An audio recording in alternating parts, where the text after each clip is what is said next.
Basically, if you look at the complaints about 2xKO and you look at the way people talk about the game, there's one common thing that comes up right now. I read it constantly on the subreddit. I read it constantly on Twitter. I read it constantly on Twitch chat and social media. I can't even play the game because of the 4 horsemen. I can't do anything against Echo in gold because of the 4 horsemen. The 4 horsemen are just so powerful because the 4 horsemen. I'm sorry. I made a tier list and it was called the 4 horsemen because it was 4 characters in the highest tier. That's as complicated as it gets. So like if there's 3 of them, I would have called it the 3 musketeers. This is what happens when you make a tier list. Have you learned your lesson? No. I'll do it again. You can't fucking stop me. It was just supposed to be funny. And then all these people just use it as like an excuse for losing. I'm gonna be honest. I think like the difference in power between those 4 and like the characters right near them in power is not that big. And it's like, I play Ari Vi. It's so hard to fight against these other 4 horsemen or whatever. I'm like, bro, listen, they're going to nerf these characters. I don't think it's going to make that big of a difference to you. Your characters are very strong. I underestimate how influenced people get about random shit. Boxbox heard, oh, Vi is a losing matchup against Ari and was basically like, oh, the matchup's losing. I can never win. That was like as complicated as his like reasoning got after that. I get hit. She does 1 million damage. I die. I think people are like that with the 4 horsemen stuff too, particularly because, to be honest with you, I think at levels below like very high level, characters like Darius, Alawi, and Warwick are way better. If you play Teemo as a new player right now and you fight like Vi, you probably will not win. I mean, the slam is a good representation of it in the sense that like all the new players were struggling to play Echo because they all said he was too hard, and the most successful new players in the slam played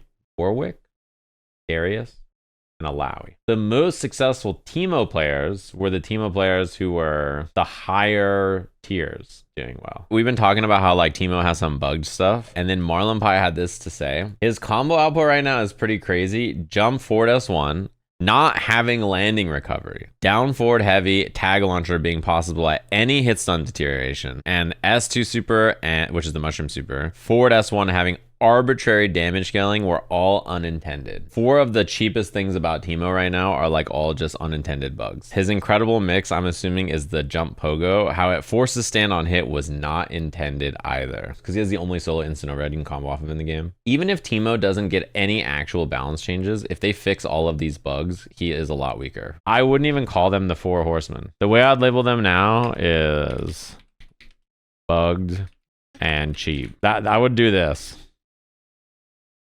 I can't. Okay, Yasuo is better. We learned our lesson. Powerful. Very strong. I would do it like this. I think these characters are like pretty close to these characters also. If I had to guess like a new player tier list, these are the ones. These are good times for new players. Maybe this character. And I would say it's like these characters. And then Teemo, I would say is like, I would call these very effective. The reason these characters are good is that they're straightforward and they always do a lot of damage with their combos. Like Warwick during the slam just did bite Rekka super and was like one of the most effective characters in the game. Yeah, Kyo literally did not do normals the whole event. He did Rekka super for 50% and he was frying. Doesn't Vi have tough execution? It doesn't really matter. You don't have to do it. You just do Sway LMH super. So let's talk a lot about this. They said, sup backdashers? Ooh, they know. They are on to us. Since there's been a lot of discussion around the meta, we also wanted to let you in on our balance patching plans for the next few months. But first, there are 2 things we want to reiterate. Before we make a change, we want to make sure it actually makes the game better. That may sound obvious, but it's easy to overlook how much thought and testing goes into making a single tweak. We need to think carefully about how our gameplay systems fit together, take the time to make sure they feel right in playtesting, and squash any bugs. We're cautious about being overreactive as well. We'd rather give y'all time to adapt before jumping in with big adjustments. That said, if something starts making the game feel stale or unfair, we'll step in to bring those things back in line. They're like, yeah, we're not gonna do some crazy shit right away, but we are gonna do stuff. They have a balance patch November 18th, and it will have balance and bug fixes with fewer champion adjustments than the last one. What you should expect is adjustments to some of our high performers. No Ari on the list, by the way. Blitzcrank buffs, a small number of core system changes, various bug and crash fixes, adding skins. So there they go. That's their plan. So we'll have the patch notes November 17th. I don't think that they will nerf the top characters that much, is my guess anyway. I don't know. Given what they've nerfed so far, I'd be pretty surprised. So example, with system stuff, you guys probably know. Right now, if you burst, you like can't block after you burst unless you tag until your character hits the ground. That's a bug. I think that needs to be fixed. Echo not being able to rewind after a burst is a really annoying bug that I hope gets fixed. The jumping the wrong way, happy birthday stuff like that, I think is all pretty annoying, and like I hope that gets bug fixed. Fury is crazy. It needs to be tuned down a bit. Other system stuff, I think they need to make a decision about what they want to do with super tag. I feel like with how super tag is right now, it feels a little whack. So like Teemo gets to combo whatever he wants after his super tag is over, but then Jinx, she just insta full scales her combo after beam. I think that feels kind of bad. And I think even if they just added that to Teemo super tag, I don't think it feels great. I think on a system level, they got to probably think about what they want to do with these supers. I also think that 2x assist is really gross to fight against. And like, I hope that long term, there's some system change to it, because obviously right now people are doing my time, but like any forward assist, just traveling across 80% of the screen space while the other character sits in the opposite corner and doesn't move is really annoying. Yeah, maybe when you do 2x assist, you can't do the same assist twice or something. I don't know. Maybe there's some way to deal with it, but I think the neutral that comes from it is really not fun to fight against, because like Braum forward assist, Darius forward assist, Echo forward assist, Alawi forward assist, Warwick forward assist, all of them are like really, you just do that with them and they feel really nasty. As far as characters go, they're gonna buff the Crank, which I'm cool with. I think Blitzcrank could use some buffs by himself. I think he particularly could use some better buffs to play neutral against Teemo. The way his kit interacts with Teemo feels really bad. That's like one of the biggest buffs he could get. Giving him better air mobility with Wrecking Ball, that's like an option, or like grounded normals better, or like forward S2 better on block maybe. They'll probably give him some stuff. Same thing with Braum. I think Braum is in a pretty good spot actually. His 5H, I really like how much better it feels in this version. There's so many times where I'm like, oh shit, that definitely would not have hit in the last version. Like the extra range on it is dope. I feel like this character feels pretty good overall, and the stuff he does feels pretty good. My biggest complaint whenever I play Braum is fighting Yasuo. So if Yasuo's getting nerfed, I feel like I'm pretty chill. Darius is really strong. He's almost as good as Echo Yasuo, so he's chilling. I think same thing with Alawi. I think Jinx needs a little bit. Her confirms are a little awkward still. The biggest thing about this character is I wish 5H minigun jailed. As a defender, I don't really like playing the minigame of like, oh, I'm parrying her minigun and then I have to like stop early or react or do whatever. I don't really like playing that minigame. I don't really think it's fun for Jinx. I think she should be able to true string minigun more often. To talk about Ahri, I don't know what they would change with this character. I feel like she's similar to the power level she probably needs to be. Okay, Ahri orb super in neutral is really stupid. That is one thing. I don't know how that would get fixed, but yeah, it's cool in combos. Really obnoxious in neutral. Echo, I think his damage is too high and his assist is too good. I think my time needs to not go as far. It being a fast, good forward assist for pressure is cool, but I think it should not be as good in neutral. I think Time Winder right now feels about right, except for how long it stays out, particularly on assist. But there's a lot of cool combos and stuff that he gets off of it, so it's hard to say. He shouldn't be able to zone you, and I think generally he doesn't zone you. Time Winder recovery is pretty long from regular toss and air throw. It also probably depends on how much you parry, but I feel like Time Winder stays out a little too long probably. Teemo, he needs like 900 things bug fix, and then we'll see what his actual power level is. He just has so many things that are unintended right now that his actual power level post bug fixes is hard to guess. Ass probably, and this is a down player right there. Wee woo wee woo. I don't know if I think Ass is correct. I think he'll probably still be pretty good. Vi is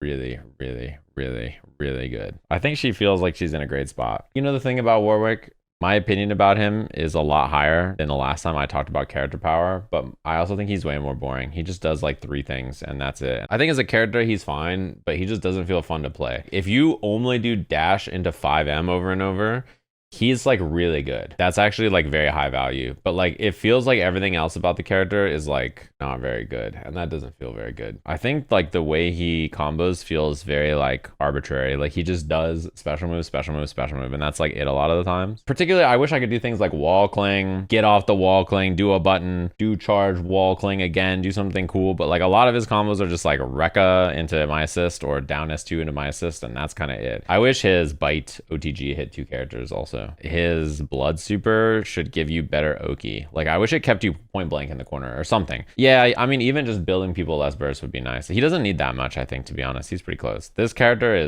he is the great equalizer.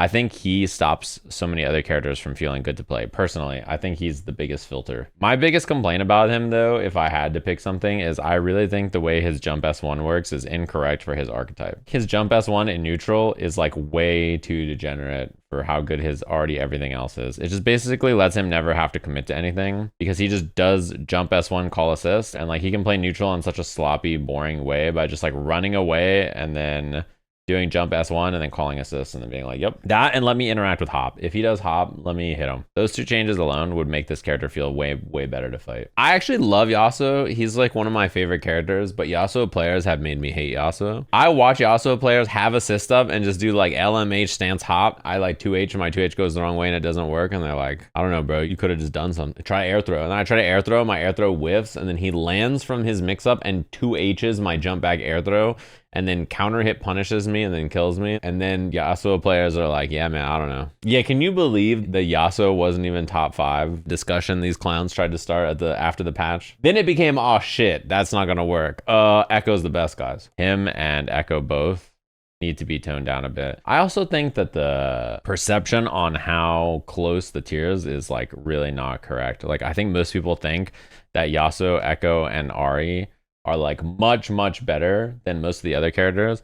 But if I was rating their power level of the game, Teemo's a 10 and Ahri, Echo, and Yasuo are a 9 or like a 9.5. I think Vi is a 9. She is very similar in power level to these characters. I think like Alawi is a 9. They're not that far behind. These two characters, Teemo and Yasuo, just filter a lot of the other characters out, I think. This character he does way too much of everything. But I do want him to be good because I think he's also probably the hardest character to play. His combos are hard. His awareness on like situations are hard. Like farming the right badges are hard. He has a lot of situational awareness that's like really difficult. So I think he should be good. I don't want like the best characters in the game to just be like sacks of meat. I just run at you and do MH special move over and over. Like I don't want the best character in the game to be like really uninteresting. So I want Teemo to be good. But yeah, it's just doing a little too much right now. You're saying Darius is boring as shit and needs to be redesigned.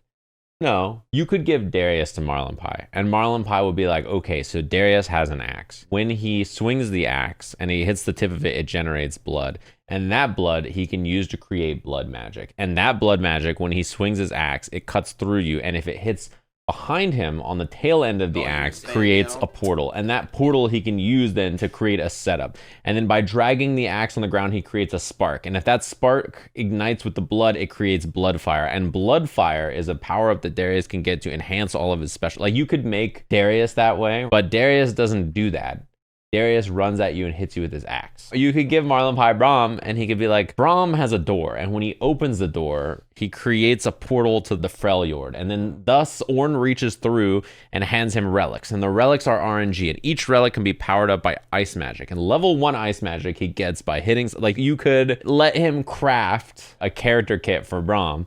But again, like that's not Braum. Braum runs up and hits you with the shield, bro, and he gets ice, and then that gives him armor, and then he gets a bunch of cool new ice special moves, right? Like let him be Braum, because the kind of people who want to play Braum and Darius usually would want to play the kind of character archetypes they are. Yeah, imagine he makes Blitzcrank and he's like, he can use the steam to propel his motor, and his motor can then allow him to fly, and while flying, the steam from the motor adjusts his height, and if he lands the grab, it creates friction, and this friction creates a heat, and the heat plus the steam allows him to create a hot air balloon, and that hot air balloon he can then use to double jump or triple jump around the screen. But like, no, man, he's Blitzcrank. He's got a steam gauge which he can spend on the grab to get a better grab. Because I'll tell you what, the people who would want to play a character like Blitzcrank generally, they are not like, oh man, I wish Blitzcrank had 40 more mechanics and was really complicated and hard. The people who want to play Blitzcrank want to command grab you. They want to just SPD you, and that's it. For Blitz players, he's doing what Blitz players want him to do. Let them do what they are going to do, right? Don't overcomplicate.